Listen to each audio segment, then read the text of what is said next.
అస్సలాముఅలైకుం guys, నేను mechanic జాబ్ని మొత్తం కొత్త వీడియోతో ముందుకు వచ్చేసాను. నేను చెప్పేది ఏంటంటే వీడియో అయితే లాస్ట్ వరకు చూడండి. అలాగే కొత్త వాళ్ళు కనుక మన వీడియో ఎవరైనా చూసినట్టయితే ముందు ఇమీడియట్గా వెళ్ళి మన ఛానల్ సబ్స్క్రైబ్ చేసుకోండి గైస్.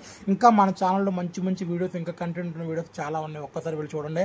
ఏందన్న ఈ అరాచకం ఏందన్న, ఈ పొగ ఏందన్న, దీని వ్యవహారం ఏందన్న అని చెప్తా చూడండి ఒకసారి. ఈ వ్యవహారం ఏంటంటే ఇది బండి వచ్చేసి గ్లామర్ అండి, BS4 2016 మోడల్లో. నేను మీకు అంత ముందు ప్లగ్ స్లీవ్ పోయింది, ప్లగ్ స్లీవ్ వేయించి మనం హెడ్ రోడ్ చేసి ఎక్కించామని చెప్పి ఒక వీడియో అయితే అప్లోడ్ చేశాను. అది వచ్చేసి 2015 మోడల్. ఆ బండి కండిషన్ చూడండి, ఈ బండి కండిషన్ చూడండి ఎలా ఉందో. అది 2015, ఇది 2016. ఎంత గలీజ్గా ఉందో చూసారు కదండి. బండి అయితే 2 నెలలు మొదలు పెట్టారంట అన్నగారు అయితే. బండి మొత్తం కౌల్స్ గీల్స్, చైన్ స్పాట్లు, సిగ్నల్ లైట్లు, బ్యాటరీ డెడ్ అయిపోయింది, బోర్కు వచ్చేసింది బండి. అసలు బండి అరాచకంగా ఉందండి. టైర్లు లేవు, ఏమీ లేవు, బండికి అయితే ఘోరంగా ఉంది. సో మొత్తానికి అయితే ఇప్పుడు మనం ఈ బండి తీసుకొచ్చి మన దగ్గర పడేస్తారు. దీనికైతే చైన్ స్పాట్లు వేయాలి, క్లచ్ కేబుల్ వేయాలి, వెనకాల బ్రేక్ షూలు వేయాలి, అలాగే వాటర్ వాష్ చేయాలి, సీట్ కవర్ వేయాలి, ఇంజిన్ ఆయిల్ మార్చాలి. ఇలా చిన్న చితక పనులు మొత్తం ఉన్నాయండి. మనోడికి అయితే మొత్తం నేను ఒక 1850 రూపాయలు చెప్పానండి. మనోడైతే ఒక 1800 ఇస్తానన్నా, లైన్ చేయన్నా అని చెప్పాడండి. సరే కదా అని చెప్పి మనమైతే పని మొదలు పెట్టామండి. కానీ దీని చైన్ అయితే బాగా ఏడకాడ లాకులు ఊడిపోయి బాగాలేదండి. చైన్ అయితే నేను చెప్పా దీనికి ఎదర చక్రం బాగుంది, వెనకాల పల చక్రం బాగుంది కాబట్టి మనమైతే ఒక పాత చైన్ చూసామండి. గ్లామర్ బండి మన పాత చైన్ చూసి పాత చైన్ అయితే దీనికి వేయడం జరిగింది. వేసాక బండి అయితే బాగానే ఉందండి. మరి ఇది బాగానే ఉంది, లైట్గా సౌండ్ వస్తుంది. ఎందుకంటే చైన్ వేరేది కాబట్టి మరి కొంచెం ఆ పళ్ళు ఈ చైన్లో సెట్ అవ్వాలి, ఆ గాల్లో సెట్ అవ్వాలి కాబట్టి ఒక 3-4 రోజులు తిరిగన్నా కొంచెం సెట్ అయిద్ది అన్న మంచిగా. మళ్ళీ ఒక 4-5 నెలలు వస్తుంది అన్న. ఎందుకంటే నీకు ఒక 700-750 రూపాయలు మిగులుతాయి కదన్నా, ఎందుకు వేస్ట్ చేసుకుంటావు, దాని బదులు దానికంటే ఉపయోగపడతాయి కదన్నా అని చెప్పానండి. మరొకటి నా మాట లేదు. దీనికి సెంటర్ స్టాండ్ ఒకటి దిగుబాలు పెట్టి సెంటర్ స్టాండ్ అది లేదు దీనికి. దీని తల్లి దీనికి సెంటర్ స్టాండ్ లేకుండా పని చేయాలని సచ్చే తలపోటు ఉంది. చాలామంది బళ్ళు తోలుతారండి, అసలు తోలుతారు కానీ దానికి సెంటర్ స్టాండ్ ఉండదు, మెయింటెనెన్స్ ఉండదు, అసలు ఏది ఉండదండి. మడ్డికి తోలేస్తారు బళ్ళు. నేను చెప్పేది ఏంటంటే చాలామంది ఎలాగంటే సెంటర్ స్టాండ్ లేకపోతే ఇబ్బంది ఎవరికండి, మీకు ఇబ్బంది, మీకంటే ఎక్కువ మాకు ఇబ్బంది. మీకు ఏదైనా ప్యాచ్ పడిందంటే వాడితేనండి కంపల్సరీ సెంటర్ స్టాండ్ ఉండాలండి. బండి వాటర్ వాష్ చేయాలంటే సెంటర్ స్టాండ్ ఉండాలి. అసలు ఏ పని చేయాలంటే సెంటర్ స్టాండ్ కంపల్సరీగా ఉండాలండి. ఇంజిన్ ఆయిల్ మార్చాలన్నా సెంటర్ స్టాండ్ ఉండాలి, చైన్ రేట్ చేయాలన్నా సెంటర్ స్టాండ్ ఉండాలి, దేనికైనా సెంటర్ స్టాండ్ ఉండాలి. కాకపోతే చాలామంది ఏం చేస్తారంటే డబ్బులు లేవు, అది లేదు, ఇది అని చెప్పి సెంటర్ స్టాండ్ నుంచి కూడా మానేస్తారు.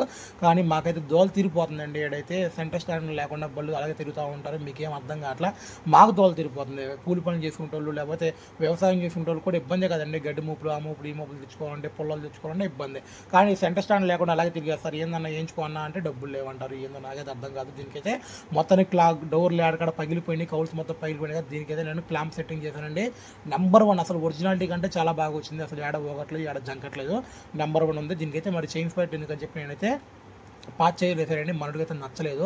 ఎందుకన్నా తీసేయన్నాడు. మనోడు టాచ్ అనేది తట్టుకోలేదు. దీన్ని తీసి పక్కన గిరాడేసి మళ్ళీ కొత్త చైన్ స్పాట్ లేసారండి. దీనికి వచ్చేసి మనం బ్రేక్ షూలు కూడా వేసామండి. ఏఎస్కే బ్రేక్ షూలు వేసాం. బ్రేక్ షూలు నాకు తెలిసి మంచి అంటే ఏఎస్కే నేను ఎక్కువ యూజ్ చేస్తానండి. ఏఎస్కే బాగుంటాయని చెప్పి. ఇంకా ఇంజిన్ ఆయిల్ విషయానికి వస్తే దీనితో మనం సర్వో పోసాము 900 ml. కానీ ఇంజిన్ ఆయిల్ అయితే అసలు ఏమీ లేదండి. ఇంజిన్ ఆయిల్ డల్లా, లోపల ఒక 50 గ్రాములు 100 గ్రాములు కూడా ఇంజిన్ ఆయిల్ అయితే అసలు రాలేదండి. మరి బండి అయితే మొత్తం బోర్కి వచ్చేసింది. మనోడైతే మరి అన్న బోర్ చేయించిన బండి అన్న 4-5 months అవుతుంది అన్న బండి బోర్ చేయించి తోలలేదన్న అని చెప్పాడండి. మరి మనోడు బోర్ చేయించాడో లేదో, అసలు ఆయన ఏం చేసిండో, ఏదేం చేయించిండో, ఎక్కడ చేయించిండో ఏందో మనకైతే తెలియదండి. బండి అయితే ఇలా ఉంది. ఇంకో విషయం ఏంటంటే చాలామంది బళ్ళు తోలుతున్నారండి, బోర్లు చేయించుకొని బళ్ళు అయితే ఎడ్డు మడ్డి కొడతారండి. దీని అమ్మ బండి బోర్ చేయించేసి అలా లోడ్లు వేసేసుకొని 2-3 ఎక్కించేసుకొని లోడ్లు వేసేసుకొని లేకపోతే ఒక 50-60-70 స్పీడ్ మీద లేపేస్తూ ఉంటారు బళ్ళు. ఏందో నాకు అర్థం కాదు. అలా లేపేసుకుంటే ఎవరికి నష్టం అండి. ఆ బోర్ ఫెయిల్ అయిపోద్ది. మళ్ళీ వచ్చి ఆ మెకానిక్ మీద పడి అన్న నువ్వు మొన్న బోర్ చేసావు కదన్నా, బోర్ దొబ్బింది, అది దొబ్బింది, ఇది దొబ్బింది అంటే ఎవరు మాత్రం ఏం చేస్తారు? అయ్యా నీ దగ్గర కుదురు లేదు, నువ్వు తోలేది లేదు, నువ్వు సరిగ్గా తోలేది లేకుండా ఇలా చేస్తే ఎవరు మాత్రం ఏం చేస్తారు చెప్పు. మనం బండి బోర్ చేయించుకున్నామంటే మనం బాధ్యతగా తోలుకోవాలండి. మనకి హార్ట్ సర్జరీ చేస్తే మనకి ఎలా ఉంటుందో ఇది కూడా అంతేనండి. మనం దానికి కొత్త పిస్టన్ వేసి, కొత్త రింగ్లు వేసి, లోపల సామాను కొత్త వేసి ఉన్నాం కాబట్టి మనం నిదానంగా ఒక 1 రోజులు 2 నెలల పాటు మనం నిదానంగా తోలుకుంటే ఆ బండి అనేది సెట్ అయిద్దండి. కానీ అలా తోలరు, ఎడ్డి మడ్డి తోలేస్తారు. ఈ బండి అయితే నెంబర్ 1 గన్ను పెట్టి పొంగు వాష్ మరీ కొట్టారండి. బండి అయితే కిర్రాకు ఉంది లాస్ట్లో అయితే. కాకపోతే పొగ ఒకటే వస్తుంది బాగా. మరి దానికి మనం ఏం చేసేది లేదు. మరి ఆ పొగ మళ్ళీ బోర్ చేసుకుంటే సెట్ అయ్యింది, సెట్ అవుతుంది. దీనికి క్లచ్ కేబుల్ కూడా వేస్తాను. తర్వాత చైన్ స్పాట్ కూడా మనం డైమండ్ వేసామండి. సో మొత్తం వచ్చేసి బండి అయితే నెక్స్ట్ లెవెల్ ఉంది. కొత్త